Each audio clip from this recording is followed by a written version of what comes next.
Hi. So the purpose of this small lecture is to explain what uh, what simulation I have assigned and how to run that simulation and how to do well in that simulation. Now, if you have gone through my lecture on project management, which I uploaded last week, you should now be familiar with the basics of project management. And this simulation is the second step in in enhancing our basic understanding of project management. So, if you remember, when if you've seen the lecture in the first few slides, I said that generally in project management, or generally when you are conducting a project, there are three core objectives. The first objective of a project is the first goal of a project is to complete the project, complete it within a certain amount of time. Within a certain amount of time, right? Second one is that you have to complete the project within a budget. And generally, I don't know why it's keep on. And generally, the third one is that the project should be done to the satisfaction of the customer. Now, this simulation that is assigned will test or will have all these three objectives embedded in it. So without further delay, let's get into the simulation. The basic goal of the simulation is that you will plan and execute a simple project. Now, the basic task in this simulation is that you have to make or you have to construct a home. You are the general contractor for a high-end private residence construction job. Your clients are the homeowners, which are the Applebaums, Robert and Maggie Applebaum, and they want to be in their home in 4 months. It is your job to make sure that the house is completed on time and within budget. So that's the basic setup of a simulation. The goal that you have in the simulation is that you have to complete the house on time. I think it's around 120, 125 days. I think it's 125. But when we will log into simulation, we will see how many days are there. You have to achieve profits of 10% or higher. The budget that is assigned for this project is $180,000, which means that you should spend less than $162,000. If you spend less than $162,000, it means that you would have spent $18,000 less than the budget, which would mean a profit of 10%, because 10% of 180,000 is 18,000. So you have to save a minimum of 18,000 for yourself. And obviously, as I said in the previous slide, you have to keep the subcontractors and the homeowners happy. Needless to say, your reputation is at stake. So, so generally, when I run this, under normal circumstances, we actually run this simulation in class live, and generally I divide people up in teams of 2, and then each team competes with every other team in the class, and there's a small prize for the winner team.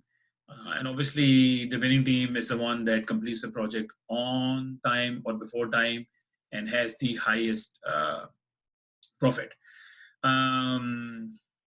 Unfortunately, under current circumstances, we would not be able to do that. However, the expectation is that you will run the simulation on your own.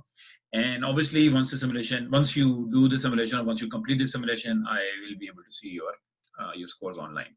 So that's the basic setup of the simulation. Now, once you have gone through the initial stages, or once you have gone through the initial steps, which I will show you in the next few slides, this is how the simulation will look like, right?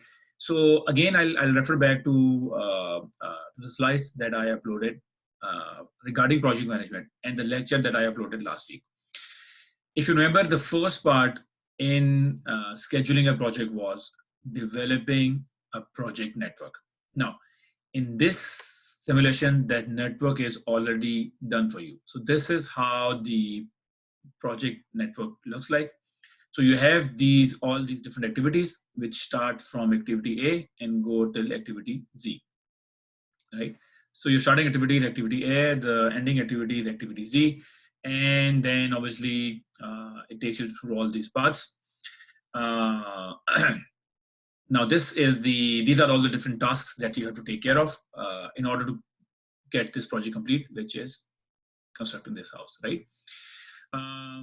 Then you will schedule tasks. It will show you your cost. It will also show you your projected completion time. These are the two main parameters that you have to keep in mind while running the simulation. And obviously there is an additional one, which is home morale as well. I would urge you to ignore it in the beginning. As long as you are meeting these two objectives, you are fine. Now, there are several other things which are there in this simulation, which I've highlighted on the right over here. I am going to explain these in a minute, but let's first see what will happen when you will initially run the simulation. So basically, when you initially run the simulation, similar to the quality management simulation that I assigned in assignment number 1, it will take you through different steps. So the step 1 will say you have to review your documents. I cannot stress this step enough. It will go through your emails in the simulation, go through your text messages, go through your phone calls. These will just give you details on how to run the simulation. But essentially, it will talk about the goals of the project, which is completed within a certain amount of time and completed within a certain amount of budget. Actually, on that front, if I go back, so these two, I mean, on the left side, these two indicators will keep on telling you what is your current cost of the project and what is your current completion time of the project. So, so keep an eye on these two as you keep on planning these activities. Now, moving ahead, then the simulation will take you to step 2, and step 2 will now explain the actual simulation. And this project is actually, or the simulation is carried out in 2 phases. The first phase is what we call the planning phase, and the second phase is the execution phase. So what do you need to do in the planning phase? In the planning phase, you actually have to plan for all the activities. So what do we mean by planning? It means that for all the activities that are there, A, B, C, D, E, F, G, H, I, J, K, L, M, N, O, up to Z, you have to select subcontractors before you start the simulation. And obviously your choices will change the cost and the completion time. So using this information, you can anticipate how much time will it take you to finish the project and how much profit will you make before you actually begin construction. So basically, in other words, what is being said over here is that the first step in conducting the simulation is that you have to plan for this project. And only once the planning phase is done, you can actually start the simulation. So over here, it says, or it shows this green button. This green button would not be active and it will remain gray unless you have planned for all the activities. So what do we mean by planning? I'm going to show you in the next few minutes. So generally, again, step 3 is selecting the contractors. How do you do that? In the planning phase, basically, when you click on an activity, it will show you that this is the activity, that's the activity name. And for all the activities, it will show you multiple contractors. All these different contractors will have different cost and different time. And obviously, the contractor that you will choose will have an impact on the overall length and the overall cost of the project. And needless to say, generally the more expensive contractors are faster as well. The cheaper the contractor, the more slow that contractor would be. And that is the basic task or the basic planning component that you have to take into account. That what should be my mix of contractors. Now, once the simulation starts, then obviously you can track it. I am actually going to run a small demo, so I'll show this to you in a couple of minutes or in a few minutes. But before you actually start your own simulation, go through these steps, read what they're saying, and then you can move on to the actual simulation. So, as I said, this is how the actual simulation would look like. It shows you the project cost, which is over here. So cost is here. It will also show you the completion time, which is here. It also, for each task, it will tell you the details of that task as well. In order to do that, you actually have to click on activity. So you can click on any activity. You can click on C, A, B, or whichever activity. As soon as you click on it, it will tell you the details for that task. Now, the critical path in this one, in the simulation, is always import. So right now, our critical path is A, B, C, D, E, J, K, L, N, P, Q, R, T, W, C. That is the critical path. But once you will select contractors that are faster, this critical path might change. And that is one of the basic learnings of project management. So for each activity, you will be able to see their earlier start, earlier finish, later start, latest finish, and the slack. How will you do that? It will show this to you in this format.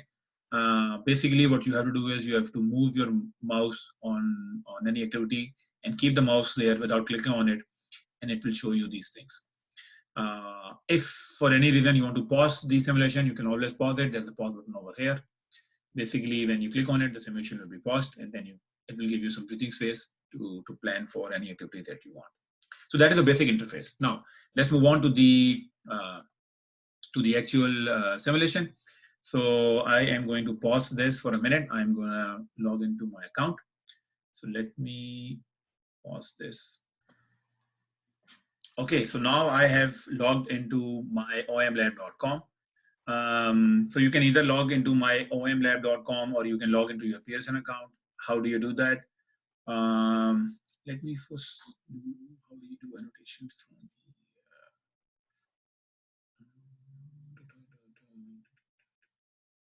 just give me 1 second.